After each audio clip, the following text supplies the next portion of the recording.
While all of the political theater is advancing in Washington, the federal budget deficit for the month of March amounted to $188 billion for 1 month.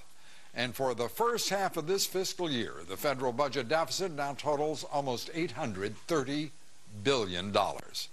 My first guest here tonight is not a fan of the president's budget proposal, not his first nor his second, nor is he particularly pleased with the ambitious plan offered up by his Republican colleague in the House, Congressman Paul Ryan. Congressman Ron Paul doesn't believe that either budget will solve this country's problems, many of which stem from entitlement programs. Congressman Paul also opposed to raising the national debt ceiling. The Republican Congressman, Ron Paul of Texas, joins us here live tonight from Capitol Hill. Congressman, great to see you. Great to have you with us. Thank you, Lou. Good to be with you. Congressman, your reaction, first of all, to the president's second version of his 2012 budget plan. Well, when you were quoting him, and he was quoting himself there, the thought that crossed my mind was, his criticism of Bush and spending too much money. Which I have done for a long time, right, in criticizing Bush for the war. But yes, a lot of people thought he would reduce that spending, but he went and massively increased the war in Afghanistan, went and started another illegal war in Libya. So he has no place to talk. And that's a bit of hypocrisy. This whole idea that he's going to raise taxes and have reforms. This is why the people get so cynical and so disgusted with the whole thing, because that offered no prospect of any answers for what we need. And what do we need in your judgment, Congressman? Well, I think of our problem more strategically than budgetary and tactical. It's not an accounting problem, waste and fraud and tinker here and cut a dollar here and dollar there.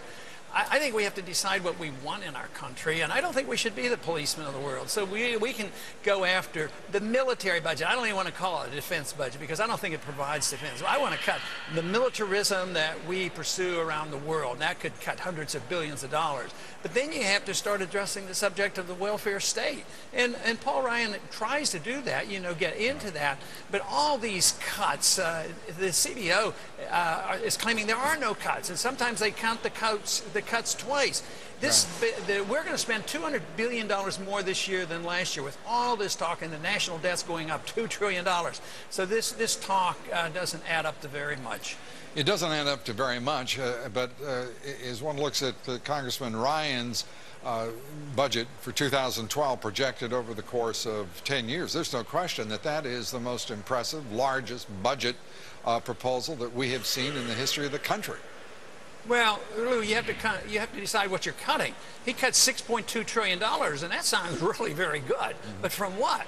From the president's proposed increases. Right. I work on the assumption that there's only one budget, and that's next year.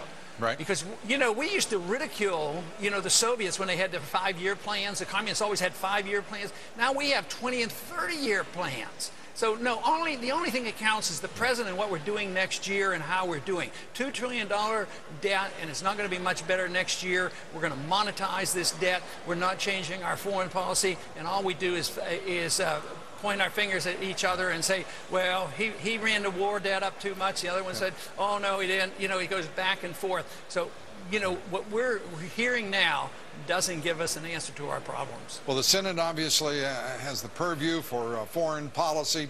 The House, the purse strings. Your party's in charge. Are you going to support Congressman Ryan's proposal? It's the best option, most likely option to prevail in the House. I shouldn't say it's the best. I won't characterize it that way. I know you've got your own views, but the reality is the Republicans have got to move forward here, and if you're divided, as it sounds like you are within the party, you can't get very much done, can you? Well, but what I fear is the conclusion if we don't get our house in order and get this budget under control.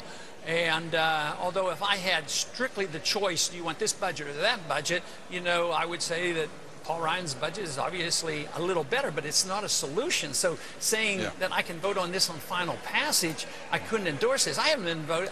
I came to Washington in the 70s, and I've been in and out, but I've never voted for any appropriation bills, believing back in the 70s that we're on the wrong course and that we would end up in this catastrophic situation. So I can hardly say, well, now that it's catastrophic, I have to change my plans. No, the spending is out of control. And quite frankly, you can't deal with this without thinking about the Federal Reserve, because as long as you have the Federal Reserve buying that debt and keep interest rates artificially low, this thing will never end. Just get rid of the Fed buying debt. Interest rates will go up, and the Congress, they will listen, because they wouldn't be able to sustain it, and this thing would be all over. Congressman, no one can accuse you of thinking small or not having a sweeping ambition when it comes to reforming government. But in practical and pragmatic and realistic terms, what is left before you and the party, your party that controls the House, will be a responsibility to move ahead, it appears, with the Ryan budget. Can you do that enthusiastically, focus on that? No, and I think your right word is pragmatism. I consider myself very pragmatic, because if we don't do the right thing, the end stages are very horrible. That's not practical.